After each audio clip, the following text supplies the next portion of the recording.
নমস্কাৰ মই বিশেষকৈ সামাজিক মাধ্যমত কেতিয়াও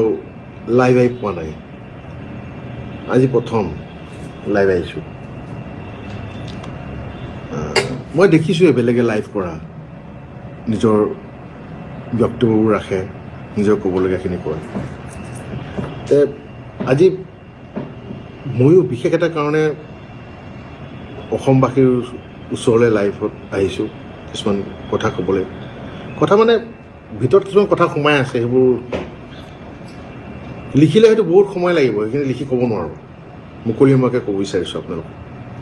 বিষয় হৈছে জুবিন গাৰ্গৰ ৰৈ ৰৈ বিনালে জুবিন গাৰ্গ আৰু মোৰ প্ৰায় 19 বছৰ আগৰ এটা পৰিকল্পনা আছিলে আমি মিলিজুলি এখন চিনেমা কৰিম ৰৈ ৰৈ বিনালে চিনেমাখন কৰিলোঁ হঠাৎ 19 ছেপ্টেম্বৰত স্তব্ধ হৈ গ'লোঁ ৰৈ গ'লোঁ এটা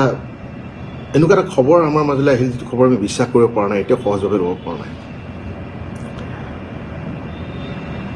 21 ছেপ্টেম্বৰৰ পৰা আহি জুবিন গাৰ্গে ছবিখনৰ কাম কৰাৰ কথা আছিলে কিন্তু তেওঁৰ নিথৰ দেহে আহি পালে আমাৰ ওচৰলৈ সেয়াও সহ্য কৰোঁ গুৰু দায়িত্ব পৰিলে 31 তাৰিখে ছবিখন ৰিলিজ কৰিব লাগে 19 বছৰৰ পৰিকল্পনা কৰি থাকি যিটো পৰিকল্পনা কৰি আছিলোঁ 31 অক্টোবৰত ছবিখন ৰিলিজ কৰিব লাগে সেইটো জুবিন গাৰ্গৰে সপোন আছিলে লক্ষ্য আছিলে 31 অক্টোবৰ তাৰিখে দিন ৰাত টোপনি ক্ষতি কৰি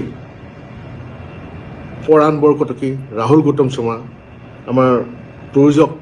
সামন্ত গৌতম মই দেৱজিৎ চাংমাই আমাৰ অমৃত সকলোৱে মিলিজুলি সুমন দুৱাৰা সকলোৱে আচুৰ্য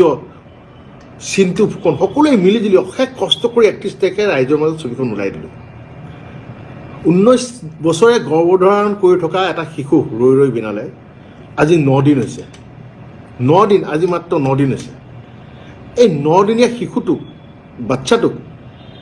কিছুমান অভদ্ৰ অসভ্য মানুহে কাটি কুটি বজাৰত বিকি দিছে নিজৰ বাচ্চা এটাক কাটি কুটি বজাৰত যদি বিকি দিয়া হয় কি হ'ব পাৰে অৱস্থাটো এয়া কিবা ছাগলী আৰু গাহৰি মুৰ্গীৰ মাংস নেকি চিনেমাখন কাটি কুটি যে বেছি আছে আপোনালোকে লাজ নাই আপোনালোকৰ যিসকলে পাইৰেচি কৰিছে মই তেওঁলোকক কৈ আছোঁ এয়াই নেকি আপোনালোকৰ এজন সত্তাৰ প্ৰতি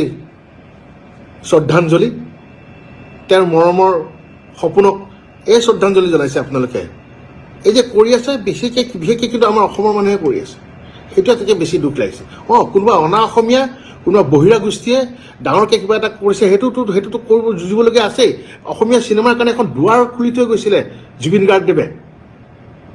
অসমীয়া চিনেমাৰ ৰৈ ৰৈ বিনালে যদি আৰু এখন নতুন দুৱাৰ খোল খাইছিলে আমাৰ কাৰণে আৰু কিন্তু সেই বহিৰা গোষ্ঠীটোৱে আমাৰ সপোনটোক চুৰমাৰ কৰিছেই মাৰি পেলাই আৰু এতিয়া আমাৰ মানুহখিনিয়ে যিকণ বাকী আছিলে সেইকণো শেষ কৰি দিছে নেইল চেপি পেলাই চেছ কৰি থৈ দিছে আমাৰ আমি কি কাম কৰিব নালাগে আজিলৈকে কান্দিব পৰা নাই জুবিন যে মোৰ মাজত নাই আমাৰ মাজত নাই সেইটো দুখ প্ৰকাশ কৰিব পৰা নাই ছবিখনৰ লগত লাগি আছোঁ অহৰে 31 তাৰিখে ছবিখন ৰিলিজ দিয়াৰ পিছত দিনে ৰাতিয়ে লাগি আছোঁ এই যে পাইৰেচিবোৰ যে আহে সেইবোৰ মানে ব্লক কৰাত সেইবোৰ ৰিপৰ্ট কৰাত লাগি আছোঁ টোপনি নাই কাৰো আমি শুব পৰা নাই সেই 19 তাৰিখে যে ৰৈ গ'ল আমাৰ কাৰণে সময় এতিয়া ৰৈ গৈছে আগবাঢ়িব পৰা নাই কাৰ কাৰণে কৰি আছোঁ আমাৰ কাৰণে কৰি আছোঁ নাই কৰা আমাৰ কাৰণে জুবিন গাৰ্গৰ যিখন নতুন চিনেমা আহিছিলে ৰৈ ৰৈ বিনালে তেওঁৰ যিটো সপোন আছিলে সেইটো সাৰ্থক কৰিবলৈ যুঁজি আছিলোঁ কাৰ কাৰণে যুঁজি আছিলোঁ আপোনালোকৰ মৰমৰ জুবিন গাৰ্গৰ কাৰণে যুঁজি আছিলোঁ আপোনালোকক ভাল পাই কাৰণে যুঁজি আছিলোঁ তাৰ বিনিময়ে আপোনালোকে এয়া দিছে যিমান পাৰে 5 মিনিট 6 মিনিট এতিয়াতো আৰু ওপৰত গুচি গ'ল এঘণ্টাটো দিছে যে গোটেই চিনেমাই দি দিছে যা কি পাব কিন্তু মই খাটাং যিখিনি জুবিন গাৰ্গৰ আচল অনুৰাগী যোনে জুবিন গাৰ্গক ভাল পায় তেওঁলোকে হলতেই চিনেমাখন চাব তেওঁলোকে আপোনালোকে যে এই আপোনালোকে কিয় দিছে আপোনালোকৰ ফলোৱাৰ্ছ বাঢ়িব আপোনালোকে ভাবিছে নেকি আপোনালোকে ইউটিউবৰ পৰা পইচা পাব ছ'চিয়েল মিডিয়াৰ পৰা পইচা পাব বেয়া শব্দ ক'বলৈ মন গৈছে বেয়া শব্দ নকওঁ কিন্তু সময়ে ক'ব যেনেকৈ জুবিন গাৰ্গৰ এটা ডাইলগ আছিলে চিনেমাখনত সময় মই বৰ ভয় কৰোঁ আপোনালোকে শিকক সময় ভয় কৰিবলৈ সময়ে আপোনালোককো এনেকুৱা এটা জেগাত লৈ গৈ থৈ দিব তাৰ পৰা আপোনালোকে উঠিবলৈ পাৰ নাপাব অসমীয়া চিনেমা ইমান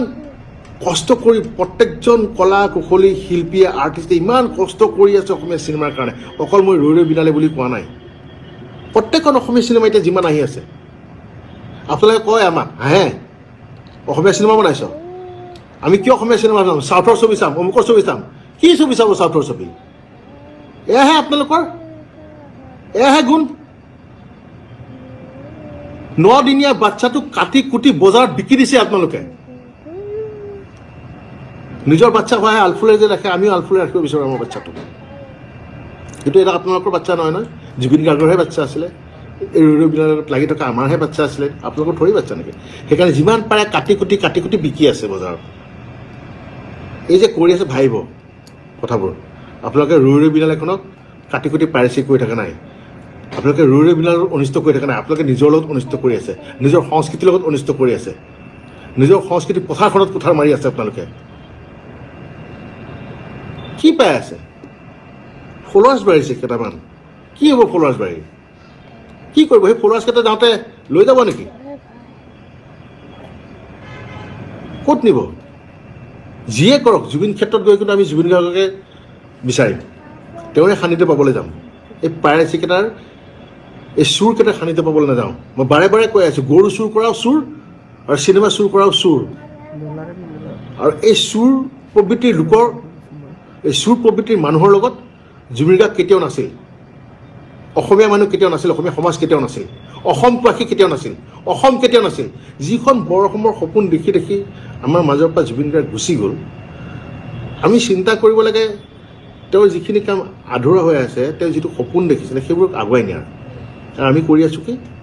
তেওঁ এটা বাচ্চা জন্ম দি গৈছে আজি 9 দিন হৈছে মাত্ৰ 9 দিনতে কাটি কুটি কোনোবাই ভৰি কাটিছোঁ কোনোবাই হাত কাটিছোঁ কোনোবাই আঙুলি কাটিছোঁ হা এতিয়াতো গোটেই মোহাৰিয়াই পেলাই দিলে ইউটিউবত দিবলৈ গোটেই চিনেমাখন আৰু আনন্দ বা কোনোবাই লৈছে অৰুণ অসম নাম কোনোবাই লৈছে তমুক অসম নামটোৰ পিছত অসম লিখি পেলাই পাইৰেচি কৰি আছে কেইদিনমান আগতে এটা ব্যক্তিগত চেনেলত প্ৰথম যেতিয়া গানটো ওলাইছিলে সেইটো পাইৰেচি কৰালে মই যেতিয়া খং কৰিছিলোঁ খুব কৰিছিলোঁ দুগৰাকী ব্যক্তিৰ মই নাম নকওঁ তেওঁলোকৰ ফটো দেখুৱাই দিছিলোঁ তেওঁলোকে পিছত মোক কৈছিলে দাদা আমি বেলেগৰ পৰা পাইহে কৰিছিলোঁ আপুনি মোক আমাক এনেই ক'লে আমাক গোটেই সকলোৱে গালি পাৰি আছে মই তেওঁলোকক কিন্তু তেওঁলোকে যেতিয়া ফোন কৰিছিলে ব্যক্তিগতভাৱে তেওঁলোকক মই চৰি বুলি কৈছোঁ বোলো বেয়া নাপাবা মই খুব মানে প্ৰথম দিনাখনেই 1 ঘণ্টা নহওঁতে এনেকুৱা হোৱা হ'ল যে মই খুব ভাগি পৰিলোঁ আচলতে তেনেকৈ গৈ পালোঁ তেওঁলোকক মই চৰি বুলি কৈছিলোঁ কিন্তু আজি আপোনালোকে যিখিনি জানি বুজি কৰি আছে তেওঁলোকে কিন্তু কেতিয়াও মইতো কি আপোনালোকে ভগৱানৰ ওচৰতো চৰি বুলি কোৱা যোগ্য নহয় চিনেমাখন পাইৰেচি কৰি পেলাই আকৌ তাত লিখি দিয়ে জাষ্টিছ ফৰ জুবিন দা জয় জুবিন দা কি এইটো হা জাষ্টিছ ফৰ জুবিন দা জয় জুবিন দা মজাক কৰি পেলালে আপোনালোকে এই জাষ্টিছ ফৰ জুবিন দা যে জয় জুবিন দা বুলি ক'লে এই জুবিন দা শব্দটোক আপোনালোকে একদম অৰ্থহীন কৰি পেলালে লাজ লাগে আপোনালোকে অসমত থাকি যদি এইবোৰ কাম কৰি আছে নিজকে অসমীয়া বুলি পৰিচয় দিবলৈ আৰু আচৰিত পাইছোঁ আপোনালোকৰ পৰিয়ালৰ মানুহে দেখি থকা নাইনে আপোনালোকে যে এইবোৰ কাম কৰি আছে আপোনালোকৰ বন্ধুবৰ্গে আপোনালোকক দেখি থকা নাইনে আপোনালোকৰ এইবোৰ কাম কৰি আছে আপোনালোকৰ বন্ধুবৰ্গৰ মাজত এজনো সৎ অসমীয়া নাইনে এজনো সৎ অসমবাসী নাইনে এজনো ভাল জুবিন গাৰ্গক ভাল পোৱা মানুহ নাইনে যোনে নেকি বাধা দিয়ক আপোনালোকক যে নকৰিবি ভাই এইখন জুবিনৰ চিনেমা এইখন অসমীয়া চিনেমা এইখন অসমবাসীৰ চিনেমা সেনেকুৱা এজনো ওলোৱা নাইনে এতিয়ালৈকে আমি নাজানো কোনে কৰি আছে জানা হয়তো নকওঁ শব্দটো